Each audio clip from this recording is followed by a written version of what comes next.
ወመን አዕረደ ዐን ዚክሪ እኔን ከማስታወስ ሶላት ከመስገድ ቃሌን ቁርአንን ከማንበብ ችላ ብሎ የተወሰው የዞረ ሰው ፈኢነ ለሁ መዒሸተን ضንካ በዱንያ ህይወቱም ሆነ በቀብር ዓለም ጠባብ የሆነ ህይወትን እናኖረዋለን ያለው። ጠባብ ህይወት ነው የሚኖረው ለሱ። መሬት ከመስፋቷ ጋር ትጠባዋለች። በዱንያ ያግበሰበሰው በአካውንቱ የተቀመጠው ሁሉ ለሱ ቀናዓ አይሆነውም፣ አይረካበትም፣ አይደሰትበትም። ህይወቱን አላህ ጠባብ ያረገዋል። ነገ ደግሞ ወነሕሹሩሁ የውመል ቂያመቲ አዕማ እውር አድርጌ ነው ምቀሰቅሰው ይላል።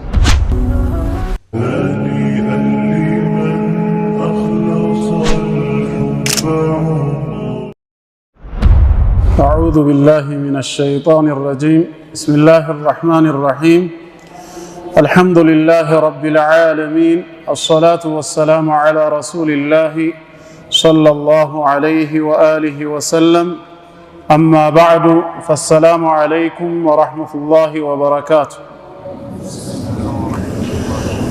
إن شاء الله እንግዲህ በዚህ አዲስ መስጂድ አላህ ፍቃዱ ከሆነ ከዛሬ ጀምሮ ሳምንታዊ ተከታታይ ፕሮግራም ይኖረናል። ኪታቡን ለእናንተ ስላላስተዋወቅንና እኛም ስላልወሰንን ዛሬ ቦታው ክፍት እንዳይሆን እንዲሁ የተወሰነ ነጥብ ብቻ አንስተን እንተዋወሳለን። ለዛሬ ማንሳት የምፈልገው ርዕስ ፈጣሪ አምላካችንን አላህን የምናመልከው ለምንድነው በሚለው ዙሪያ ይሆናል።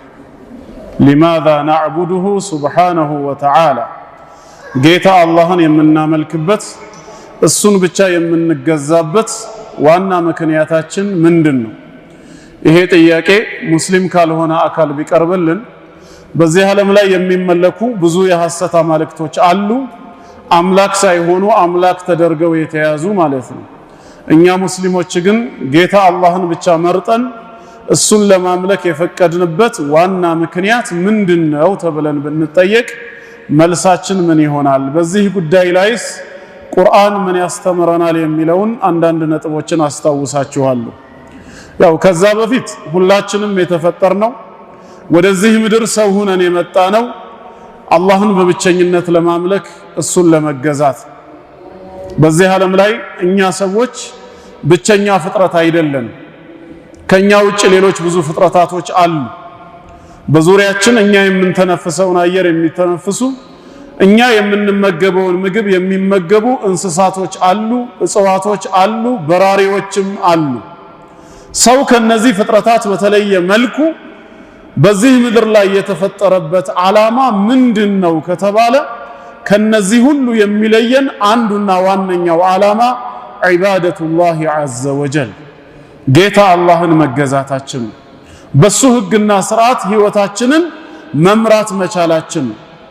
ቁርአን እንደተናገረው በሱረቱ ዛሪያት 51ኛ ሱራ አንቀጽ 55 እስከ 56 ባለው አዑዙ ቢላሂ ሚነሽ ሸይጣኒ ረጂም ወዘክር ፈኢነ ዚክራ ተንፈዑል ሙእሚኒን አስታውስ ገስጽ ይላል ጌታ አላህ። ያንተ ማስታወስ ወይም መገሰጽ በአላህና በመጨረሻ ቀን ያመኑ ሙእሚኖችን ይጠቅማቸዋልና ይላል። ሰው ረሺ ነውና ሲረሳ፣ ሲሳሳት፣ ሲዘነጋ አማኝ ከሆነ አስታዋሽ ያስፈልገዋልና ሁሌም አስታውስ ነው የሚለው።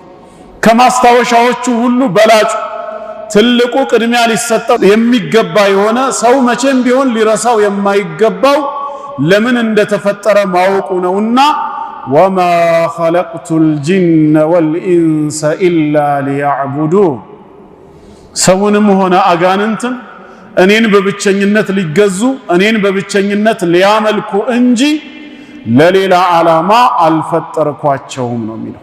የተፈጠርነው ለዚህ ዓላማ መሆኑን ማወቅ መቻል አለብን። አለበዛ የተፈጠርንበትን ዓላማ የማናውቅ የምንዘነጋ ከሆነ ከእንስሳት በምንድን ነው የምንለየው? እንደምንበላው ይበላሉ፣ ቅድም እንዳልኳችሁ እኛ የምንጠጣውን ይጠጣሉ፣ እኛ የምንተነፍሰውን አየር ይተነፍሳሉ። ማታ ሲደክመን እንደምናርፈው እነሱም ይተኛሉ።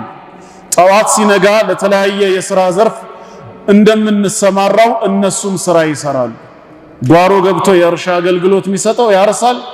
ገበያ ወጥቶ ዕቃ የሚጫነው ዕቃን በመጫን ከቦታ ወደ ቦታ ያንቀሳቅሳል። የትራንስፖርት አገልግሎት የሚሰጠው ሰውና ዕቃን ይዞ ወደ ሩቅ ቦታ ይሄዳል። በጥበቃ ስራ ላይ የሚሰማራው ደግሞ ቤትንና አካባቢን ከሌባ እንደ ውሻ አይነቱ ይጠብቃል። እነሱም ስራ አላቸው። አንድ ቀን አጀላችን ሲደርስ እንደምንሞተው እነሱም ይሞታሉ። ምንድነው ታዲያ ትልቁ ልዩነት ሲባል የምንኖርበት ዓላማ ነው የሚለየን። እኛ የምንኖረው ለዒባዳ ነው። ህይወታችንን የምንመራው በጌታ አላህ ህግና ስርዓት ነው።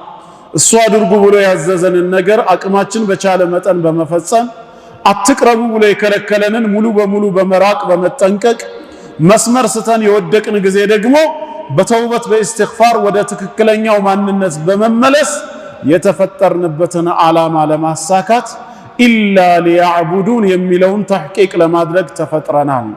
እንስሶች ለዚህ ዓላማ አልተፈጠሩ። እኛ ለዒባዳ ስንፈጠር እነሱ የተፈጠሩት ለኛ ግልጋሎት። ሁወ አለዚ ኸለቀ ለኩም ማ ፊል አርድ ጀሚዓ ሱረቱል በቀራ ቁጥር 28 29 አካባቢ ላይ እንደተናገረው እርሱ አላህ ማለት በምድር ላይ ያለውን ሁሉ ለናንተ ግልጋሎት የፈጠረ ነው ያለው። እንስሳዎች በምድር ላይ ካሉ ነገራት ናቸው የተፈጠሩት። እነኛው ለዒባዳ ሳይሆን ለኛ ለሰው አገልግሎት እንዲሰጡ ነው።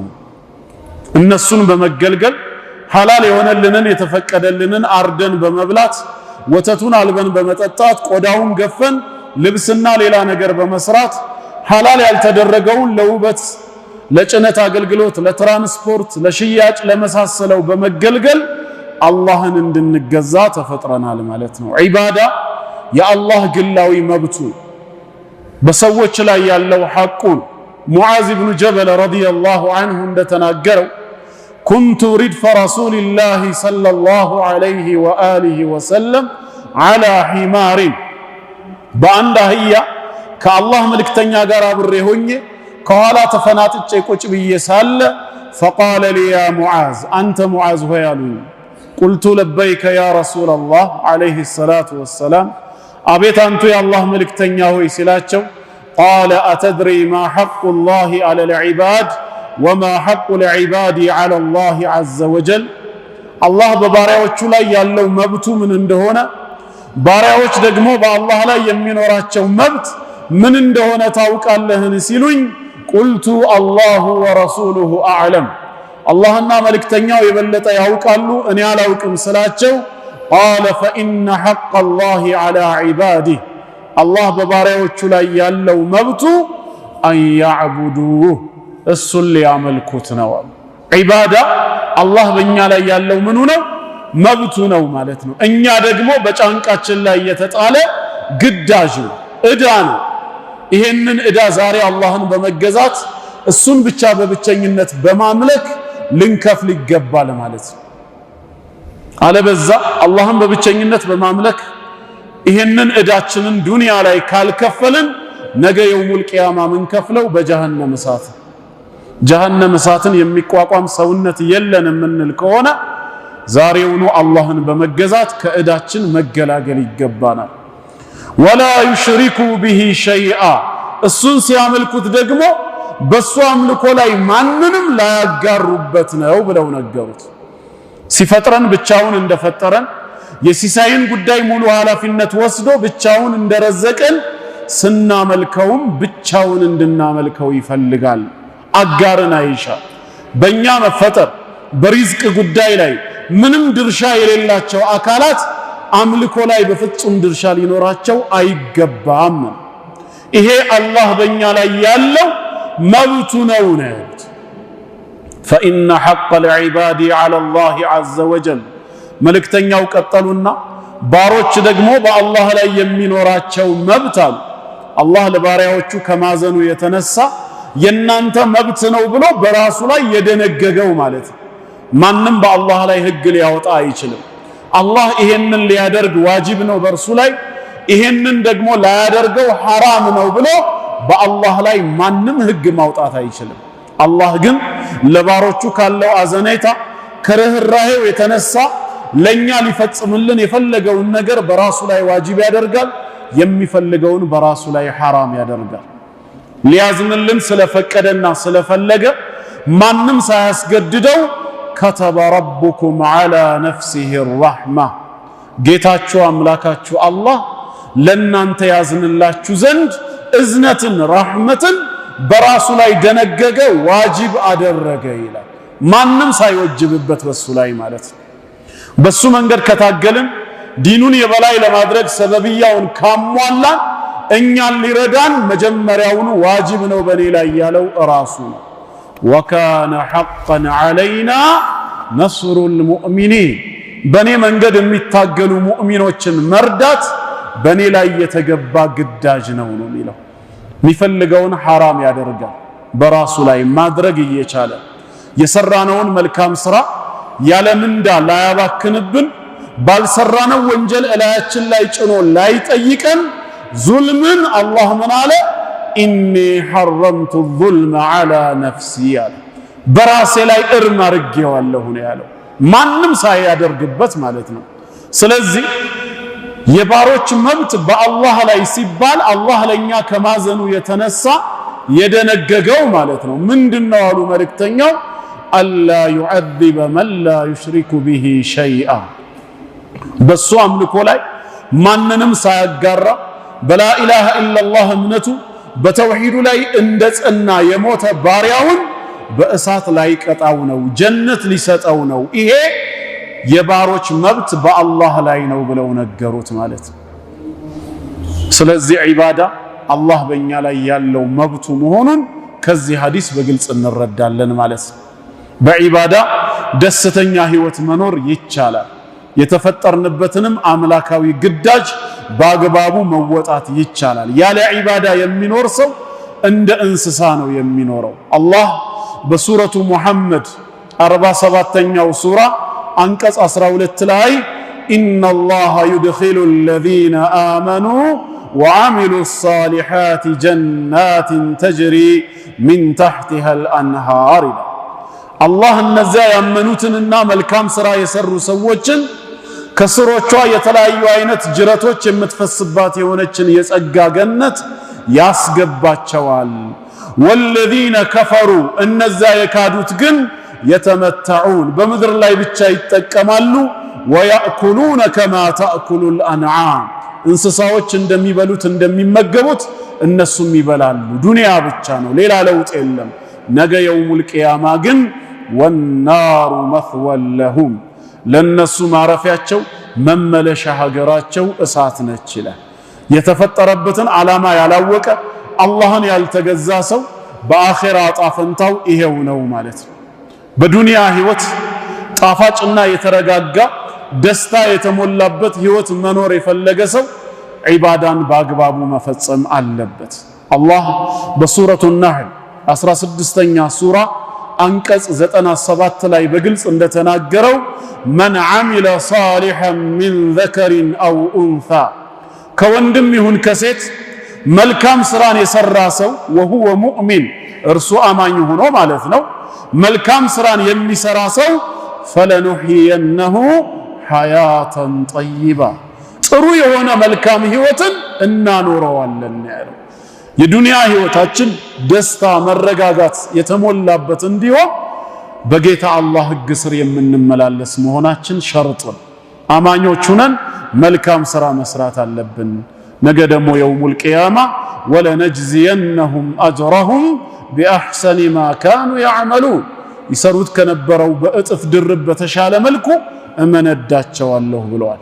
ከዒባዳ ዘንግተን አላህን ከማምለክ ቦዝነን የዱንያ ህይወታችን እንዲያምር የምንፈልግ ከሆነ ግን አላህ የተናገረውን ማስታወስ አለብን። ሱረቱ ጣሃ 20ኛው ሱራ አንቀጽ 124 ላይ ወመን አዕረደ ዐን ዚክሪ እኔን ከማስታወስ ሶላት ከመስገድ ቃሌን ቁርአንን ከማንበብ ችላ ብሎ የተወሰው የዞረ ሰው ፈኢነ ለሁ መዒሸተን ضንካ በዱንያ ህይወቱም ሆነ በቀብር ዓለም ጠባብ የሆነ ህይወትን እናኖረዋለን ያለው። ጠባብ ህይወት ነው የሚኖረው ለሱ።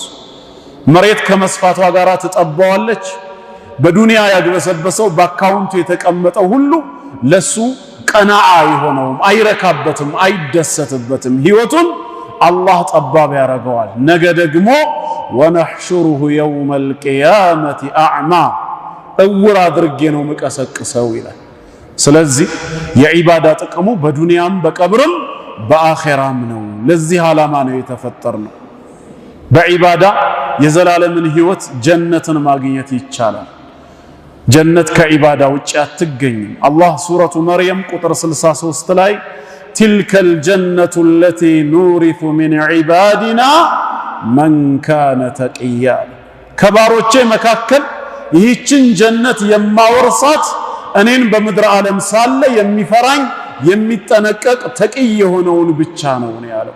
አላህን ከመገዛት የሚኮራውማ ጀነት ሳይሆን እጣ ፈንታው ሌላ እንደሆነ ሱረቱ ጋፊር 40ኛው ሱራ አንቀጽ 60 ላይ ወቃለ ረቡኩም ኡድዑኒ አስተጂብ ለኩም፣ ጌታችሁ አላህ አለ እኔን ብቻ ተገዙኝ፣ እኔን ብቻ ለምኑኝ አለ። ዱዓኡል መስአላም ዱዓኡል ዒባዳም ሁለቱም ይካተታሉ። ስትማጸኑ እኔን ብቻ ተማጸኑ፣ ስታመልኩም እኔን ብቻ አምልኩ። አስተጂብ ለኩም፣ ለጥሪያችሁ ምላሽ እሰጣለሁ፣ እሺ እላለሁ፣ ዒባዳችሁንም እቀበላለሁ።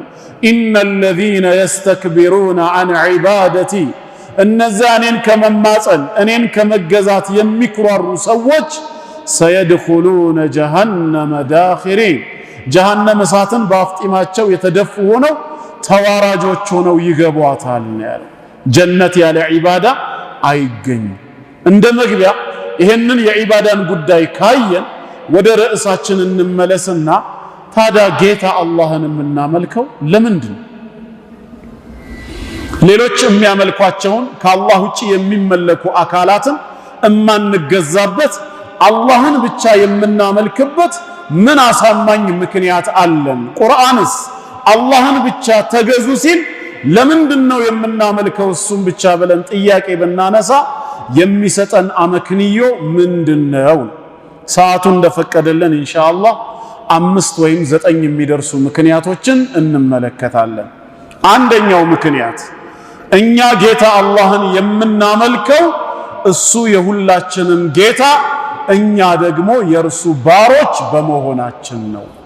ባሪያ ሊያመልክና ሊገዛ የሚገባው ጌታውን ብቻ ስለሆነ የዓለም ጌታ አላህ እንጂ ሌላ ማንም ስላልሆነ አላህን የምንገዛው እርሱ የሁላችንም ጌታ ስለሆነ ነው። እኛ ደግሞ ባሮቹ ነን። ይህንን በተመለከተ ቁርአን ምን ይላል? ሱረቱ መርየም 19ኛ ሱራ አንቀጽ 88 እስከ 93 ባለው ላይ ወቃሉ ተኸዘ አርረሕማኑ ወለዳ፣ አርረሕማን ልጅን ያዘ ወለደ አሉ። ለቀድ ጂእቱም ሸይአን ኢዳ፣ እጅግም በጣም ከባድ መጥፎ የሆነ ንግግር ይዛችሁ መጣችኋል። ከዚህ ከንግግራችሁ ክፋት የተነሳ አርረሕማን ወለደ ተወለደ ከማለታችሁ የተነሳ ተካዱ ሰማዋቱ የተፈጠርነ ሚንሁ፣ ከንግግራችሁ ክፋት ሰማያት ሊቀደዱ ተቃርበዋል። ወተንሸቁል አርድ፣ ምድር ልትሰነጣጠቅ፣ ወተኽሩል ጂባሉ ሀዳ፣ ጋራዎች ተራራዎችም ተንደው ሊወድቁ ይቃረባሉ። ይሄ ሁሉ ለምን? አንደዐው ሊረሕማን ወለዳ፣ አርረሕማን ልጅን ያዘ ወለደ ብለው ስለሞገቱ ብቻ። ወማ የንበጊ ሊረሕማን አን የተኺዘ ወለዳ፣ አርረሕማን በባህሪው ልጅን ሊይዝ ለሱ ፈጽሞ አይገባውም፣ ከባህሪው ጋራም አይሄድም ማለት። ታዲያ ልጆቹ ካልሆንን ምንድነን ስንል ኢን ኩሉ መን ፊ ሰማዋት ወልአርድ ኢላ አቲ አርረሕማን ዐብዳ፣ በሰማያትና በምድር ያለው በጠቅላላ ነገ የውሙል ቂያማ አርረሕማን ዘንድ ባሪያ ሆኖ የሚመጣ እንጂ ሌላ የለም ነው ያለው። በሰማይ እነማን አሉ? መላእክት አሉ። በምድር ማን አለ? ሰዎችም ጅኖችም አሉ። እነዚህ ሁሉ ፍጥረታት አርረሕማን ዘንድ ባሪያ ሆነው የሚመጡ እንጂ ሌላ አይደሉም ነው ያለው። ሁላችንም የእርሱ ምንድነን? ባሮቹ ነን። እኛ ባሪያዎቹ ከሆነን እርሱ ምናችን ነው?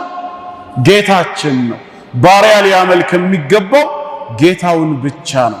በሌላም ስፍራ ሱረቱል አንቢያ 21ኛው ሱራ አንቀጽ 26 ላይ ወቃሉ اتخذ الرحمن ولدا አረብ ጣዖታውያን ሙሽሪኮች አላህ መላእክትን ሴት ልጅ አድርጎ ያዛሉ።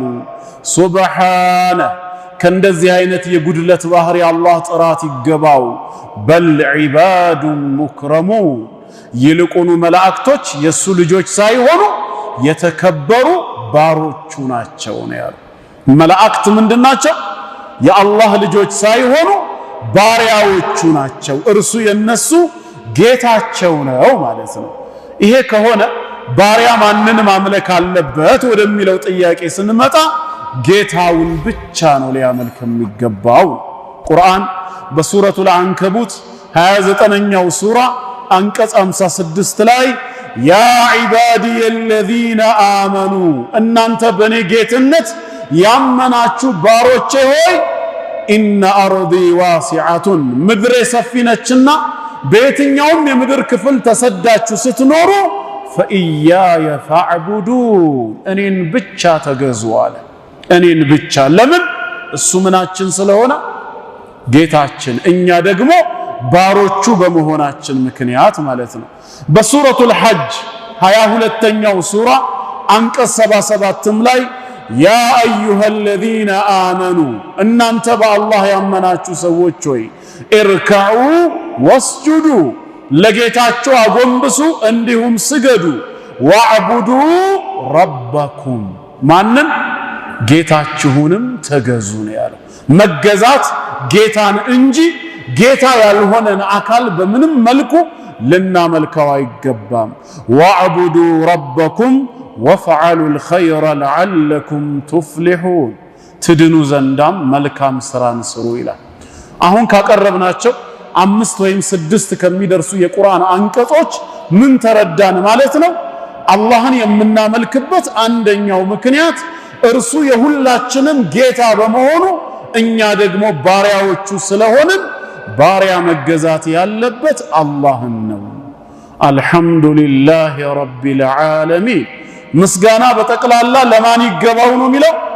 የዓለማት ጌታ ሙረቢ ተንከባካቢ ለሆነው ለአላህ ነው። እርሱ የዓለማት ጌታ ከሆነ ዓለም በጠቅላላ ደግሞ የእርሱ ምንድነው? ባሪያ ሊገዛ የሚገባው ይሄ ነው። ከአላህ ውጪ ያለን አካል እንድናመልክ ጥሪ የሚያቀርቡልን ወገኖች ጥያቄ ልንጠይቃቸው ይገባል ማለት ነው። ያ ጌታ ነው ብላችሁ ምሰብኩት እንድናመልከው የምትጋብዙን አካል እናንተ የኔ ባሪያ ናችሁ እኔ የዓለም ጌታ ነኝ ብሎ ሰብኳል ወይ? አዎ ብለው ከተናገሩ መጽሐፉን ክፈቱና አሳዩን ነው። አንድም ቦታ የለም። ከሌለ እናንተ ባሮቼ ናችሁ ካላለን ወይ እኔ የዓለም ጌታ ነኝ ብሎ ካላስተዋወቀ በምን መልኩ ነው የምንገዛው ታዲያ? እሱ አላህንማ የምናመልክበት አንዱ ምክንያት እርሱ የዓለማት ጌታ ነው፣ እኛ የእርሱ ባሮች ነን። ባሮቼ ሆይ ተገዙኝ ስላለ ነው። ይሄ አንደኛው ምክንያታችን ነው። ግልጽ ነው ወንድሞች፣ ተግባብተናል። ሁለተኛ አምላካችንን አላህን እርሱን ብቻ የምንገዛው እርሱን ብቻ የምናመልከው ለምንድን ነው ከተባለ ሊአነሁ ኻሊቁና ብቸኛው ፈጣሪያችን እርሱ ብቻ ስለሆነ ነው። እኛን ካለመኖር ወደ መኖር ያመጣን ህይወትን የለገሰን የፈጠረን አስገኝ ፈጣሪያችን እርሱ ብቻ ነው።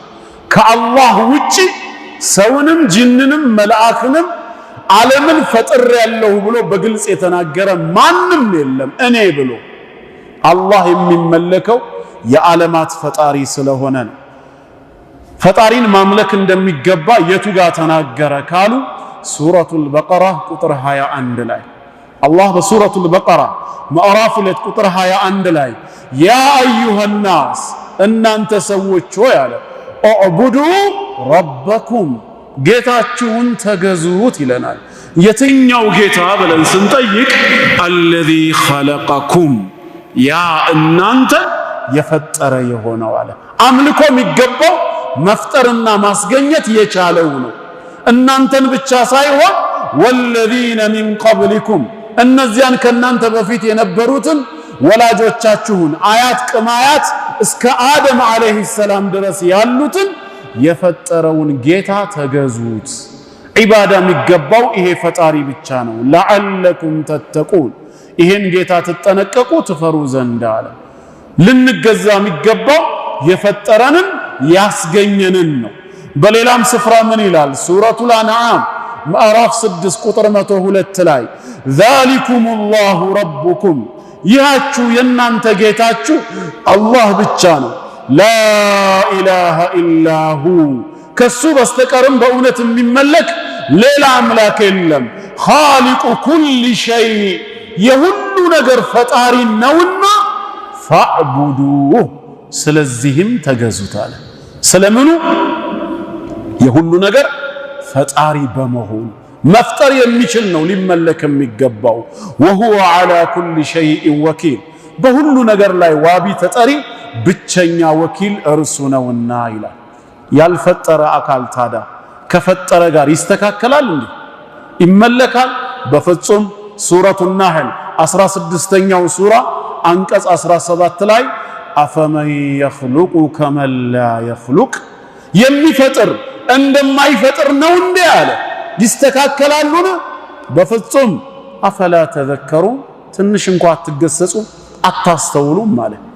ታዲያ ከአላህ ውጭ ያለን አካል ጌታ ነው ያድናል ኑ እመኑ ተብለን ስንሰበክ ይሄ የምትሰብኩት አካል እኔ ዓለማትን ፈጥሬያለሁ ብሏል ወይ? እናንተ የኔ ፍጡሮች ናችሁ ብሏል ወይ? አላለም። መጽሐፉም ላይ የለም። ለምንድን ነው የምናመልከው ታዲያ? ጌታ አላህንማ የምንገዛው ዓለማትን የፈጠረ እሱ ብቻ ስለሆነ ነው። አላሁ ኻሊቁ ኩሊ ሸይ የሁሉ ነገር ፈጣሪ አላህ ነው። መገዛት ያለብን አለዚ ኸለቀኩም ያ የፈጠራችሁን ነው። እንዴት ያልፈጠረኝን የኔ ጌታ የኔ የግል አዳኝ አድርጌ ልገዛው እንዴት እችላለሁ? ማይሆን ነገር ነው። እስቲ ያ ጌታ እኔ ዓለምን ፈጥሬያለሁ ብሎ ይናገር። የለማ መጽሐፉ ላይ። አላህን የምናመልክበት ሌላው ሁለተኛው ምክንያት እርሱ የሁሉ ነገር ፈጣሪ በመሆኑ ነው። ግልጽ ነው? ተግባብተናል? ሶስተኛ ምክንያት አምላካችንን አላህን ብቻ የምንገዛው እርሱን ብቻ የምናመልከው ለምንድን ነው ከተባለ ሪዝቅ በጠቅላላ በሱ እጅ በመሆኑ ነው። ሰዎች በህይወት ለመኖር የሚያስችላቸው አንዱና ዋነኛው ምንድነው? ሲሳይ። ሳይበሉ ሳይጠጡ ሳይተነፍሱ በፍጹም በህይወት መኖር አይቻልም። ይሄንን ሪዝቅ ከአላህ ሌላ ኃላፊነትን ወስዶ ዓለምን የሚረዝቅ እስካሁን ድረስ ታይቶ ተሰምቶ ይታወቃል? ሐታ ከአላህ ውጪ ጌታ ነው ያድናል ብለው የሚሰብኩትን አካል እንኳን ሁሌም ጌታ ነው ከማለት ውጪ ሪዝቅ ይሰጣል ሲሉ አንድ ቀንም ተሰምተው አያውቁ። እንዴት አድርጉ? እሱም እኔ ረዛቅ ነኝ አላለም። ሲለመንም ዒሳ ሆይ ረዝቀን የሚል ሙስሊም ያልሆነ ሰው ሰምታችሁ ታውቃላችሁ? ጌታ ነው ያድናል ከማለት ውጪ ሌላ ምንም ስብከት ሰምተንም አናውቅ። ሪዝቅ በማን እጅ ነው? በጌታ አላህ እጅ ከሆነ የማይረዝቀውን አካል ምን ብለን ነው የምናመልከው? ምን ብለን ነው ጌታ አድርገን የምንይዘው? አላህ የሚመለከው ሪዝቅ በሱ እጅ ብቻ ስለሆነ ነው። ይሄንን ራሱ ነው የሚነግረን ጌታችን። የቱ ጋር? ሱረቱል አንከቡት 29ኛው ሱራ አንቀጽ 17 ላይ አረብ ጣዖታውያኖችን ምን አላቸው? ኢነማ ተዕቡዱነ ሚን ዱኒላሂ አውሳና እነዚያ ከአላህ ሌላ የምትገዟቸው በጠቅላላ ጣዖታት ናቸው ነው የሚለው። አምልኮ አይገባቸውም። ወተኽሉቁነ ኢፍካ ውሸትንም ትቀጥፋላችሁ። ኢነለዚነ ተዕቡዱነ ሚን ዱኒላህ ይላል። አልመሲሕንም ይጨምራል። እነዚያ ከአላህ ሌላ የምትገዟቸው የምታመልኳቸው አካላት ላ የምሊኩነ ለኩም ሪዝቃ ሲሳይን ለእናንተ በፍጹም አይችሉም ነው ያለው። አዎ አይችሉም። እናንተም ለምናችሁ አታውቁም፣ እሱም እኔ ነኝ ረዛቅ ብሎ ተናግሮ አያውቅም። ከአላህ ሌላ የምትገዟቸው ሁሉ ሲሳይን በፍጹም አይችሉም። ስለዚህ ምን ይሁን? ፈብተጉ ዒንደላሂ ሪዝቅ ሲሳይን ከአላህ ዘንድ ፈልጉ፣ ወዕቡዱህ እሱንም ብቻ ተገዙታል። ሊመለክ የሚገባው ሪዝቅ በእጁ የሆነው ጌታ እንጂ መረዘቅ የማይችል አካል አይደለም። ወሽኩሩ ለህ በእናንተ ላይ ለዋለው ውለታ ምስጋናን አቅርቡ፣ አመስግኑት ይሄን ጌታ። ኢለይሂ ቱርጀዑ ከሞት በኋላ የምትመለሱት ወደሱ ነውና ይላል። ጌታ አላህ ከሚመለክበት አንዱ ምክንያት አጠቃላይ የፍጥረተ ዓለሙ ሁሉ ሪዝቅ በሱ እጅ ብቻ መሆኑ ነው። ይሄ ነው ምክንያታችን። በሌላም ስፍራ አላህ ምን ይላል? በሱረቱ ነህል 16ኛው ሱራ አንቀጽ 73 ላይ ወያዕቡዱነ ሚን ዱኒላህ ጣዖታውያኖች ከአላህ ሌላ ያለን ይገዛሉ ማ ላ የምሊኩ ለሁም ሪዝቀን ሚነ ሰማዋት ወልአርድ ሸይአ ከሰማያትም ሆነ ከምድር አንዳችን ሪዝቅ እንኳን ለነሱ ማድረግ የማይችሉትን ወላ የስተጢዑን ከመነሻው አቅሙ የሌላቸውን አካላት ያመልካሉ ይገዛሉ አለ። ይሄ ሊሆን አይገባም።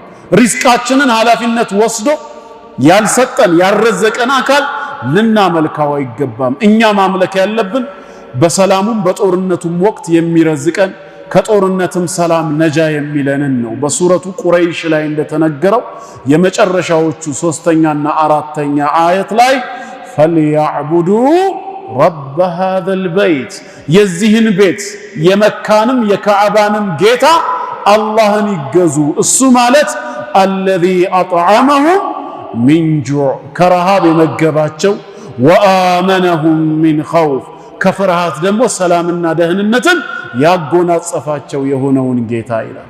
ሊመለክ የሚገባው ሪዝቅ በእጁ የሆነ ነው። የማይችል አካል ሪዝቅን በምን መልኩ ነው ልናመልክ የሚገባው? አይሆንም። ከአላህ ውጪ ዒሳ ያድናል ጌታ ነው ኑ ተቀበሉት ይሉናል። አንድ ቀን ይረዝቃል ሲሉ ሰምታችሁ ታውቃላችሁ? አንድ ቀን አይልም እሱ ራሱ። እንደውም የሰማያትና የምድር ጌታ ሆይ ይሄንን አንተ ስለረዘከን እናመሰግናለን የሚል ጥቅስ ነው ያለው። ቁርአኑም ላይ ቢሆን ሐዋርያቶች ከዒሳ هل يستطيع ربك أن ينزل علينا مائدة من السماء ያሉት هل تستطيع أنت አላሉት። ጌታ ከሰማይ ለኛ ምግብን ሊያወርድልን ይችላልን? እንደዛ ከሆነ እስኪ ጠይቅልን ያሉት። قال اتقوا الله إن كنتم مؤمنين እውነተኛ አማኞች ከሆናችሁ አላህን ፍሩ አለ። ንግግራችሁ አደመጣስ ነው። አላህ ሁሉን ቻይ ጌታ ሆኖ ሳለ ጌታ ይችላልን እንደ የሚል ጥያቄ ማቅረብ አደብ መጣስ ነውና አላህን ፍሩ። ከዛ እነሱም ተናገሩ እኛ መብላትን ስለፈለግን ቀልቦቻችንም እንዲረኩ አንተ ያልከን ነገር እውነት መሆኑን እንድናውቅና ከመስካሪዎቹ እንድንሆን ስለፈለግን ነው ሲሉ قال عيسى ابن مريم የመርየም ልጅ ዒሳ ምን አለ? ማኢዷ ሆይ ከሰማይ ውረጂ አላለም። اللهم ربنا አንዚል ዓለይና ማኢደተን ሚነ ሰማዕ ረዛቅ እሱ ነው። ጌታችን አምላካችን አላህ ሆይ ከሰማይ ማዕድን ለኛ አውርድልን ያለው። ተኩኑ ለና ዒደን ሊአወሊና ወአኺሪና ወአየተን ሚንክ ካንተ የሆነ ተአምርም እንዲሆን እንደዚሁም ለኛ ለመጀመሪያዎቻችንም ለመጨረሻዎቻችንም መደሰቻ የሚሆን እንደውም ወርዙቅና ረዝቀን ያለው። ወአንተ ኸይሩ ራዚቂን ከሰጪዎች ሁሉ በላጩ አንተ ነህና ነው። ሪዝቅ በጌታ አላህ እጅ ነው ያለው። አላህ የሚመለከው በዚህ ምክንያት ነው። ከአላህ ውጪ ያለን አካል እንድናመልክ ጌታ አድርገን እንድንይዝ የሚሰብኩን ሰዎች ካሉ አላህን የምናመልክበት ምክንያቱን እናቀርብና አንተ ጌታ ነው ብለህ የሰበከው አካል እስኪ ሪዝቅ ይችላል ወይ ብለህ ጠይቀው። አዎ ካለ እስቲ ኪታቡ ላይ የሚናገር አምጣ። አንድ ቀን ወይኔ ረዛቅ ነኝ ያለበት ወይንም ደግሞ እሱን እስቲ ረዝቀን ብለው ሐዋርያቶቹ የተማጸኑበት የለም። ይሄ ነው ኢስላም ቀጥታ መልእክቱ። ግልጽ ነው። ይሄን ተግባብተናል። አራተኛ አላህን የምናመልክበት እርሱን ብቻ የምንገዛበት ምክንያቱ ምንድነው ከተባለ ጥቅምም ሆነ ጉዳት ውሳኔው ከእርሱ ዘንድ ብቻ ስለሚመጣ። በዚህ ዓለም ላይ ሰዎችን ሊጠቅማቸው የሚችል ነገር በጠቅላላ ከጌታ አላህ ውሳኔ ውጪ በፍጹም ሊመጣ አይችልም። እንደዚሁም የሚጎዳን ነገር ካለ ያንን ጉዳት መወሰንም ሆነ ጉዳቱን ከኛ ላይ ማንሳት ጌታ አላህ ብቻ ሊያደርገው የሚችል ነገር ነው። ሌላው አካል ልጥቀማችሁ ብሎ ካልጠቀመን ልጉዳችሁ ብሎ ጉዳትን ማምጣት የማይችል ከሆነ ምን ተብሎ ነው የሚመለከው? ጥቅሙን ወደን ጉዳቱን ፈርተን ልናመልከው የሚገባው ጥቅምም ሆነ ጉዳት በእጁ የሆነውን ብቻ ነው። ማን ነው ከአላህ ውጪ ይሄን የሚችል? ሰባኪዎቻችን ሁሌም ሲሰብኩ ኢየሱስ ያድናል ይላሉ።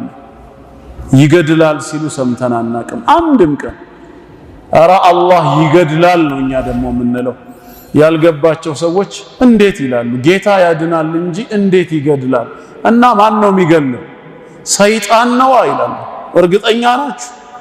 አዎ ጥሩ። ሰይጣን የገደለው መዳኑንና መኖሩን አምላክ የፈለገለትን ሰው ነው ወይስ አይደለም ነው ጥያቄው። የሰውየውን መኖር አምላክ ፈልጎለት ከነበር ሰይጣን መጥቶ ከገደለው በሰውየው ላይ ኃይል ያለው አምላክ ሳይሆን ማን ሆነ? ሰይጣን ሆነ ማለት ነው። ስለዚህ ሊመለክ የሚገባው ሰይጣን ነው። አይ መጀመሪያውኑ አምላክ እንዲጎዳ እንዲገደል ፈቅዶ ነበር ከተባለስ ሰይጣን ሰበብ ሆነ እንጂ ጉዳት ከሱ ዘንድ ሊመጣ አይችልም። ስለዚህ እንደኛ ሙስሊሞች እምነት ሰዎችን የሚያድን ብቻ ሳይሆን ጌታ አላህ የሚገድልም እርሱ ብቻ። ወደዚህ ዓለም ስንመጣ ያለሱ ውሳኔ ያለሱ ፍቃድ እንዳልተወለድን እንዳልመጣን ሁላ ይሄንን ዓለም ስንሰናበትም ያለሱ ውሳኔ አንሞት። ማንኛይቷም ነፍስ ሕያው የተደረገችው በጌታ አላህ እንደሆነ ሁላ ምትሞተውም በሱ ውሳኔ ነው። ጥቅምም ጉዳትም ሚነላህ ከአላህ ብቻ ነው የምንለው። እስቲ ኢየሱስ ይገድላል ይበሉ። አይችሉም። ቃሉም ላይ የለም እነሱም አላሉም። ያው ያንተን ቀልብ የሚስበው ሁሌ የሚማርከው ያድናል ስለሆነ ብቻ ነው። መግደል ካልቻለ ማዳኑን እንዴት ቻለ ታዲያ? ይገድላል። የኛ ጌታ ግን ራሱ እንደነገረ هو الذي يحيي ويميت ሕያው ያደርጋል ይገድላልም ነው። ማዳን ሕያው ማድረግ ብቻ ሳይሆን መግደልም የሱ ስልጣን ነው። ጥቅምም ጉዳትም ከሱ ዘንድ ብቻ ነው። ምን ይላል ይሄ ጌታ ስለዚህ ጉዳይ ሲነግረን? በሱረቱል ማኢዳ ቁጥር 76 ላይ አምስተኛው ሱራ ቁጥር 76 ቁል ካዲያኖችን በሏቸው ይላል። አተዕቡዱነ ሚን ዱኒላህ ከአላህ ሌላ ያሉትን ትገዛላችሁ እንዴ? ማላ የምሊኩ ለኩም በረን ወላ ነፍዓ ለናንተ ጉዳትንም ጥቅምንም የማይችሉ አለ። ምን ማለት ነው? ጉዳት ደርሶባችሁ ያን ጉዳት ሊያነሱ ሊገልጹላችሁ ወይ ጉዳትን በእናንተ ላይ ሊወስኑ እንዲሁም ጥቅምን ወስነው ሊያመጡላችሁ ወይ ደግሞ በእናንተ ላይ ጥቅምን ሊያስቀሩባችሁ የማይችሉ አካላትን እንዴት ትገዛላችሁ በላቸው። ወላሁ ሁወ ሰሚዑል ዓሊም አላህ የባሮቹን ንግግር ሰሚ ሁኔታቸውን አዋቂ ነው ይላል። ስለዚህ ጥቅምንም ሆነ ጉዳትን የማይችል አካል ሊመለክ አይገባውም ነው። በሌላም ስፍራ ሱረቱ ፋጢር 35ኛው ሱራ አንቀጽ 2 ላይ ማ የፍተሂላሁ ሊናስ አላህ ለሰዎች የሚከፍትላቸውን ይላል ምን ረሕመቲን ከእዝነቱ ከቸርነቱ ከሲሳዩ የሚከፍተውን ፈላ ሙምሲከ ለሃ አንተ ጋር እንዳይደርስ ሊያስቀረው ሊይዘው የሚችል አንድም ኃይል የለም ነው ያለው። እኔ ላንተ ነው ብዬ የከፈትኩልህን ድልም ይሁን ሲሳይ ወይም ሌላ ነገር ረሕመት ማንም ሊያስቀረው አይችልም መጠቀምህን እስከወሰንኩኝ ድረስ። በተቃራኒውስ ወማ ዩምሲክ እኔ ያስኩትን ያስቀረሁትን ፈላ ሙርሲለ ለሁ ለርሱ ነገር ለሲሳዩ ማንም ሊያስለቅቀው ሊልከው አይችልም። ሚን ባዕዲሂ ከኔ በኋላ ይላል አላህ። ወሁወል ዐዚዝ በሁለቱም ጉዳይ አሸናፊው እኔ ነኝ ነው የሚለው። አልሐኪም ጥበበኛውም እኔ ነኝ። ማን ጥቅም ሊደርሰው ይገባል የራህመቱ፣ ማን ደግሞ ሊያዝበት ይገባል ጉዳት ይድረስበት፣ አዋቂውና ጥበበኛው እኔ ነኝ፣ አድራጊውና አሸናፊውም እኔ ነኝ ያለው። ከስሮቿ የተለያዩ አይነት ጅረቶች የምትፈስባት የሆነችን የጸጋ ገነት